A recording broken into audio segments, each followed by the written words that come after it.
Are you the person everyone calls when something goes wrong? The one who remembers the birthdays, Christmases, checks in on the parents, knows what's happening with the kids, the household, the diary, the appointments? Are you the one quietly carrying all the things that nobody notices but needs to run their lives? Hi, I'm Nikki Kerman and welcome to the Practical Mystic podcast, where universal wisdom meets modern life. Last week I introduced what I call the 4 alignment patterns, protective strategies that we develop over time to help us feel certain, to feel safe, when things are overwhelming or we are in an emotional uproar. And today I'm going to explore the first of these patterns, which I see probably the most often, and that's called the anchor pattern.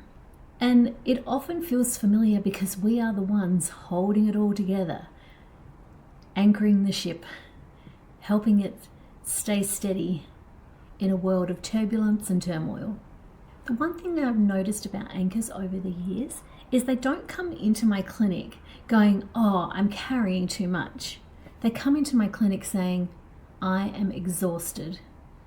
I'm so tired, I can barely breathe. I don't know why I'm so resentful or angry lately. Something's shifting. I don't feel like myself anymore." When they start to tell me about their life, they realize how much they're carrying. But because carrying has been normal, it's not until you start to share it with somebody that you see all of the things that you're holding that perhaps are no longer yours to hold.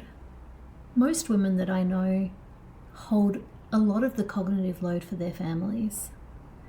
It's just what they do. It's what they've been taught.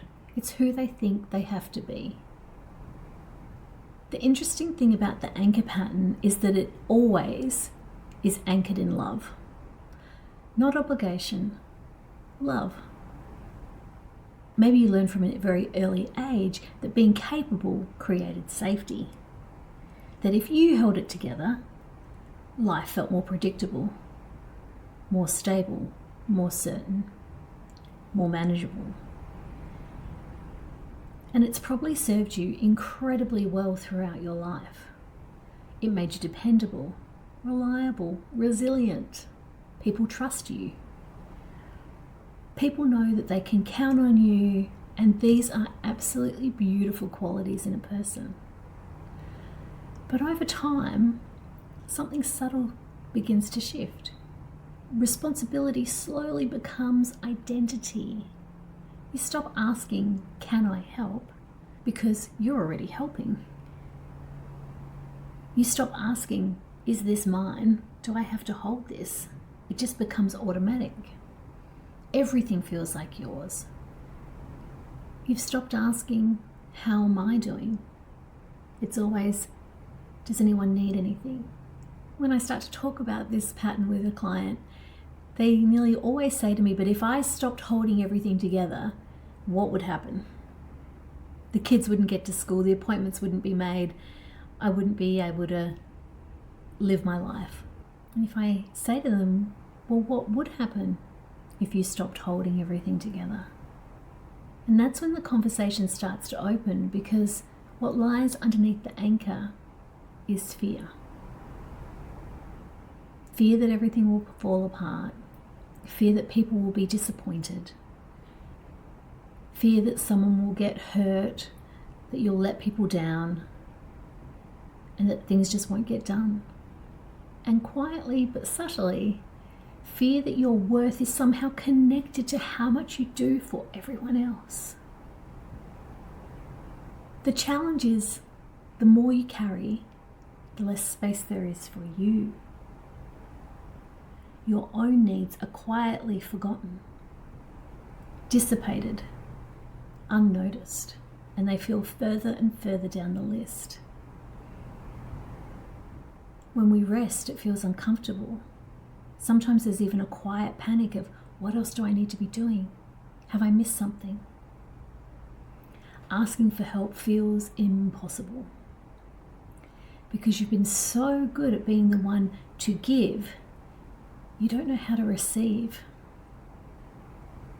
The first time this idea of cognitive load came into my awareness is we were having a dinner party and my children were there and a girlfriend. My girlfriend said to my son, "Which of your parents remembered your dentist appointments? Who was the one who knew when the games were on, where they were, where you had to be for practice, what sports uniform day it was, how many clean shirts you had hanging in your wardrobe?"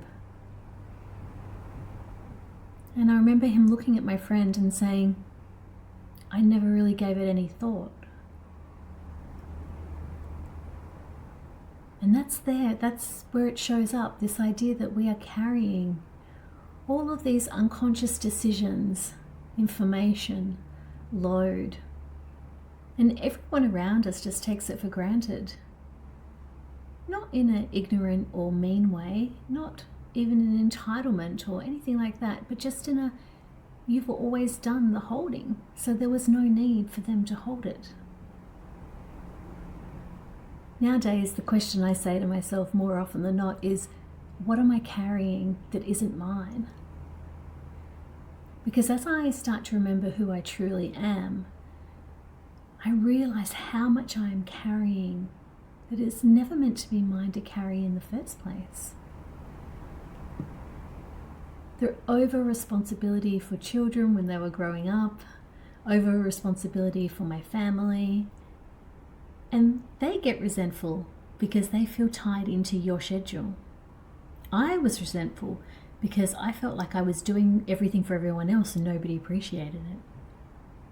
More often than not, I was carrying people's emotions.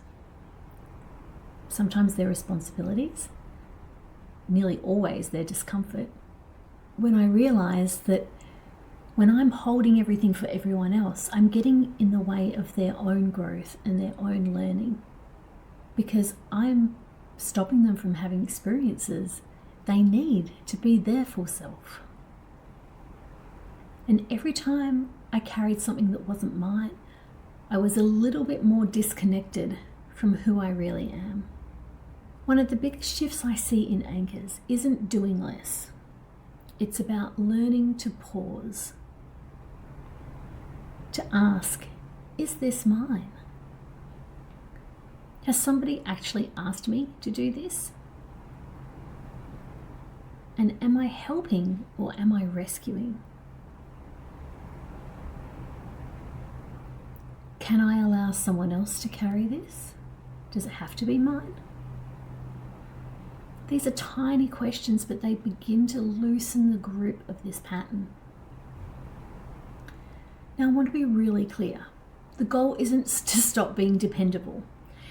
The world needs dependable people. Your family needs to depend on you. The goal is to stop believing that your value comes from holding everything, that you are not worth anything unless you are holding everything for everybody else. Your strength isn't the problem. It never was. The belief that you have to carry it all to be loved, to be accepted, to be worthy, that's the burden. If you've recognized yourself in today's episode, please know this. The qualities of the anchor are beautiful. They're some of the kindest, most wonderful people in our world. Your steadiness, your generosity, your loyalty, and your willingness to care for people gives you your warmth, makes us strive to be like you. None of these qualities need to disappear. We're just simply inviting more balance, that you include you as well as everybody else. Because even the strongest of people deserve support, need support. Even those of us who don't know how to ask for support yet. And most importantly, the first person you need to hold and support is you. Next week, we'll explore the alignment pattern of the seeker.